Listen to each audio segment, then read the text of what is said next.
Good Monday morning. Welcome to Ocala Talks. I'm your host, Tom Smith, coming to you live in January 2022 from the palatial studios of WOCA Radio, just off the runway at the Ocala International Airport in the Brick City beautiful Ocala, Florida. It was a wonderful, wonderful New Year's Day weekend. Galen, joins us from Life South usually at this time every day. It was a wonderful weekend for me, not so much for Galen. He's in the bed in the sick mode with no voice. So he has succumbed to some sort of viral infection. Is it COVID? Is it the common cold? Is it the flu? It's one of those, I'm sure. We'll see what statistic Galen becomes later in the week when he is well enough again to join us. But as always, it was a great, great weekend over the New Year's holiday. Hope you had an enjoyable New Year's holiday. I'll be honest with you, I'm an old guy now. I'm officially old. New Year's Eve, we went to our first New Year's Eve party. My wife and I went to our first New Year's Eve party. We hit two different New Year's Eve parties. We were the first to arrive at one that we were told anytime after 3 o'clock, you're welcome to stop by. The party will be going. We got there at 3. We were the only people there until about 5:30. But it was very nice. We get some very nice time with our good friends, and so. It was we watched a little bit of the Alabama game. You got to talk a little bit and everything. The wives got to know each other a little better. So that was a plus. Then we left there just before dark. Went over to my good friend RJ's house. They were going to have a New Year's party as well. We got there about 6 o'clock. Nobody was there yet either. Watched a little bit of the Georgia game. A little bit of the Alabama game. Right as the Georgia game came on, went home. We have fur babies at the house, 4 dogs and a cat. Some of the dogs do not do well with the apparatus that people use to blow up beaver dams, because fireworks are illegal in Florida. But if you use explosives to blow up beaver dams and stuff like that, they're perfectly legal. And I'm sure there was a lot of beaver dams being exploded over the weekend, because I heard a lot of explosions, and I can only assume they were beaver dams. Because fireworks are illegal in Florida to use as fireworks. You could use them to destroy beaver dams and stuff. So, and I had no idea so many beaver dams were just extended skyward. That about 300 feet up, a lot of beaver dams were up in the sky at like 300 feet. I had no idea. But I learned over the weekend, a lot of beaver dams up in the air. A lot of beaver dams in the sky. So, was home by about 8:30 on New Year's Eve. My wife, Susan, the lovely woman that she is, decided about 10:30 it was bedtime. She retired at 10:30. I can't do it. It's New Year's Eve. Got to bring in the new year. I'm going to do it. Bring it in the new year. I'm right there. I'm not old. I'm battling. 55, but, I remember when I was 25 or 30, on top of the Raccoon Lodge in Buckhead, up on the rooftop bar, bringing in the new year, 1999, rocking like it's 1999. I remember it like it was yesterday. I still can do this. Lucky for me, something bothered Milo at about 11:58, 11:59. He started barking, woke me up on the couch. I looked around and said, "Oh, there's Ryan Seacrest, and it's still not midnight yet. I'm going to make it." Yeah, so about 10:45, I guess, I fell asleep on the couch. Luckily, my dog woke me up about minute and a half before the ball dropped. I watched the ball drop in Times Square. Said, that was nice. Turned the TV off and went to bed. I'm officially old. I almost slept through it. It would have been the first time since I was a little kid that I'd missed the actual midnight time frame. And the funny thing is, I regularly stay up past midnight. Even though I got to be in here to do this show and all, I regularly stay up past midnight. But Friday night, the sleep dog almost got me. Almost got me. Woke up Saturday. Fantastic day Saturday morning. A great weekend all around, really. It was, it even further along let me know that I'm old. Because I woke up Saturday morning. Didn't wake up that late. It was like 10 after 8, 15 after 8.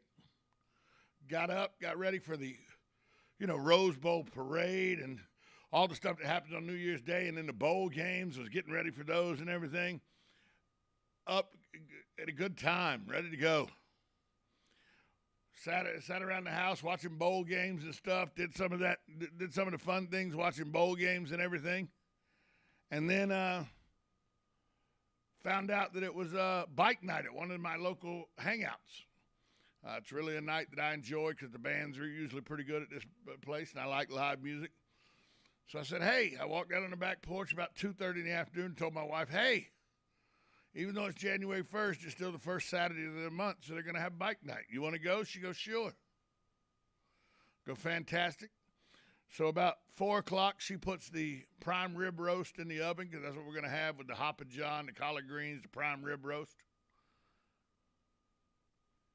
And as dinner's cooking, well, I'll tell you what happened after we take a call and then take a break.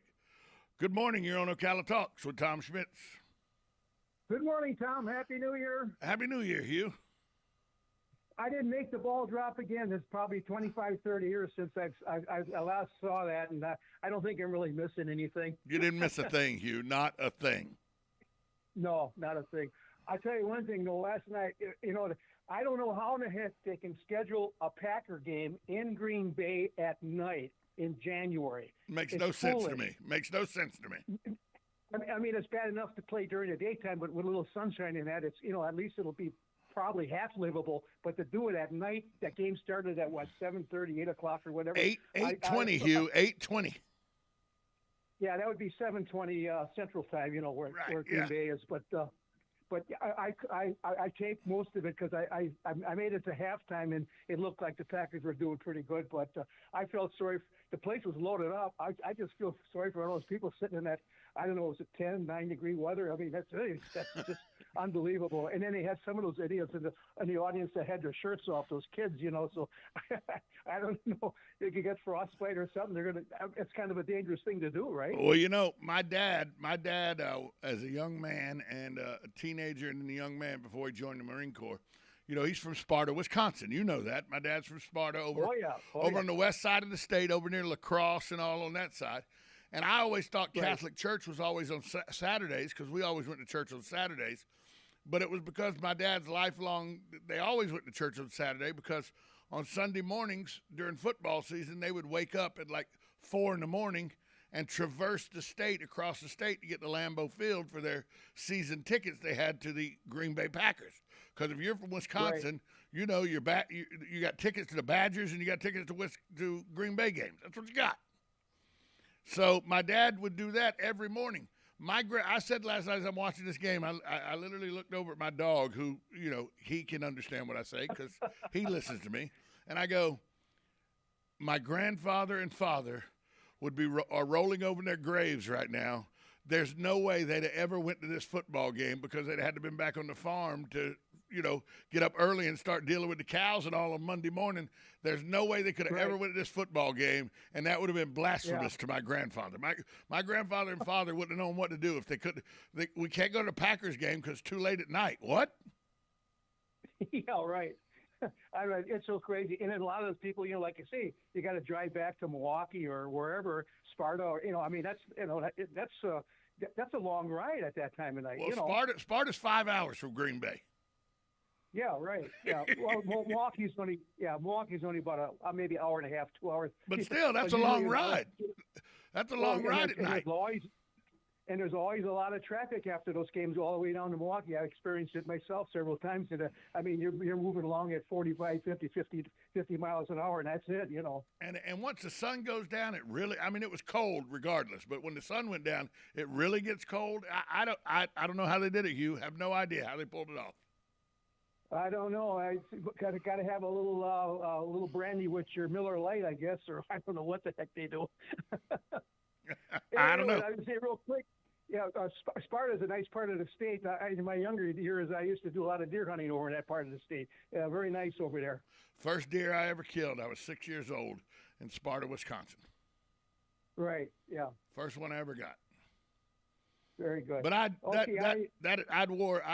grown out of wanting to go hunting by about the time I was 15 or 16. So I only got 3 deer in my entire life. But the first one I ever got was in Sparta, Wisconsin. Yeah, I bet that was a big thrill for you. It really was. I had my uncle.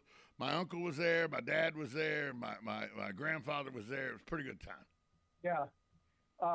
Later on in life, my grandfather up in that area shot a deer and died of a heart attack. That's how excited he was about it. Oh, wow. Yeah, 612. But when my grandfather and grandmother moved from the farm, from the Schmitz farm into town, they moved to 612 Oak Street. Right there in the center of Sparta, the big metropolis of Sparta, Wisconsin. Right. Okay, you have a good day, Tom, and I'll be looking forward to a great year of radio. Thanks, Hugh. Thank you, buddy. Okay. Take care, buddy. We're going to take a break. We'll come back, and I'll finish about Saturday as we were preparing to eat dinner, what actually happened. I'll tell you about that next right here. You're listening to Ocala Talks, 1370 AM, 96.3 FM, WOCA, The Source.